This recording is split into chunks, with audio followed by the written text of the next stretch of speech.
One of the things that I know you kind of went through with us was a strategic assessment.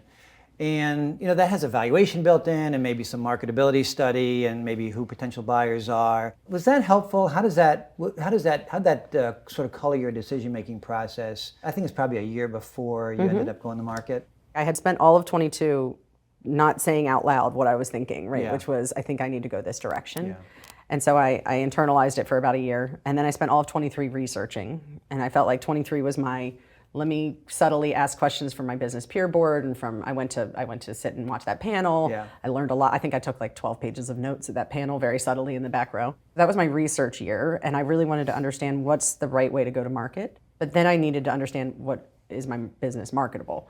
And so that's where the strategic assessment came in. And I think, I got a valuation.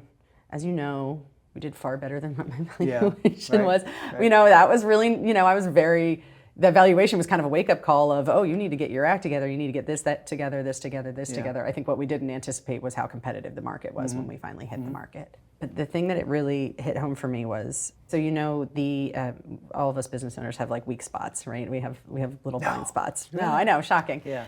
So for me, on a financial side, I can dance around the P&L and I can live in that world. The P&L, the income statement, that is my baby, right? Yeah, I live in that all the time. Me and the balance sheet aren't always friends. Okay.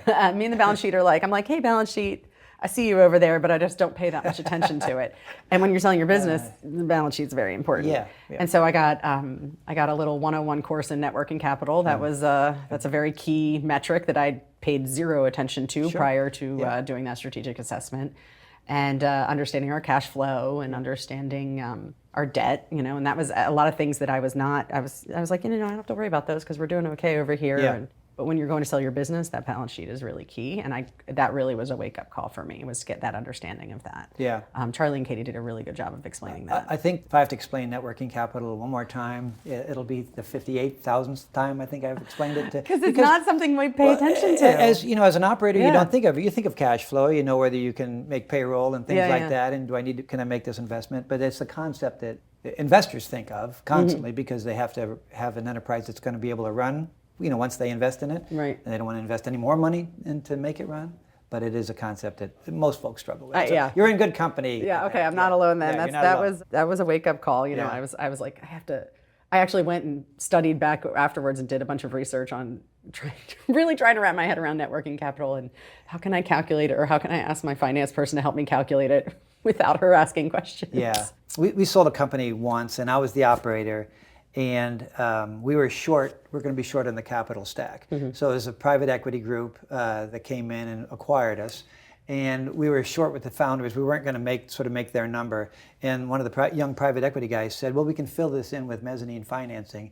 And I was a 30-year-old computer scientist running my first company. I didn't even know what mezzanine financing was. I don't know what mezzanine financing is. So I thought, what are we going to the ballpark to get money? Yeah. And so I think one of the things that's important to do is to sort of learn these concepts because we don't use them, Well, and so it's part of our job in our profession to educate communicate us. that, and educate that. That was key, and then I think that's, like I said, it's that whether we think we need to know about this stuff or not, we should be looking at EBITDA, right? We should be looking at things that are, if you ever did want to go to a liquidity event, because even if you don't, it's still going to be good for your business. It's still making your business healthy. So that you can sustain things like, a pandemic or other things, right? Like those are the kind of things that make you a little bit safer. That strategic plan was about a year before, maybe it wasn't a year, maybe it was like 6 months before I kind of officially signed up and was like, I want to go down this path, but it was a little more than a year before we closed. It was kind of the beginning of what I knew was going to be a process that I wanted to go through.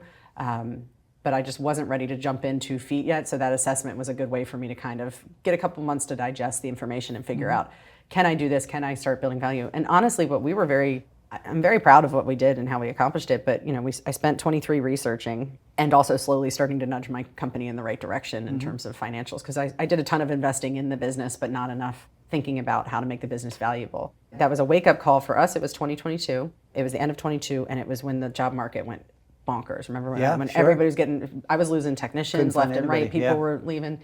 And I lost a bunch of technicians to the government and to some competitors offering them crazy pay rates.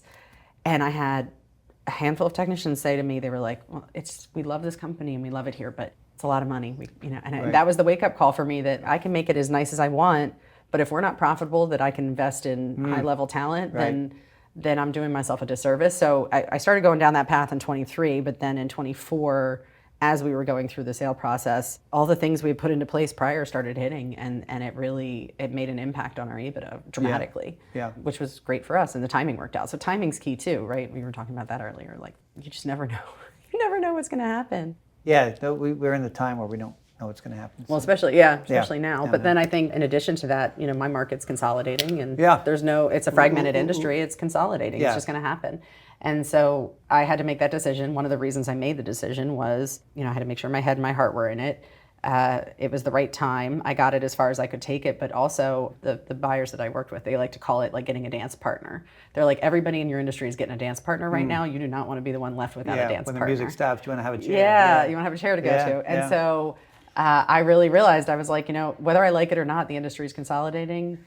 It was just another sign that the time was happening. I mean, we were getting 5 phone calls a week, maybe I would get from PEs, private equity. It was up to 5 phone calls a day. I mean, it was incredible. Well, we're thrilled about the outcome. Yeah. Thrilled for you personally, Thank and I appreciate you coming in and chatting with us. This is great. Thank you. 8 years from now, we'll schedule a time. We'll have to do it again. Wherever we are.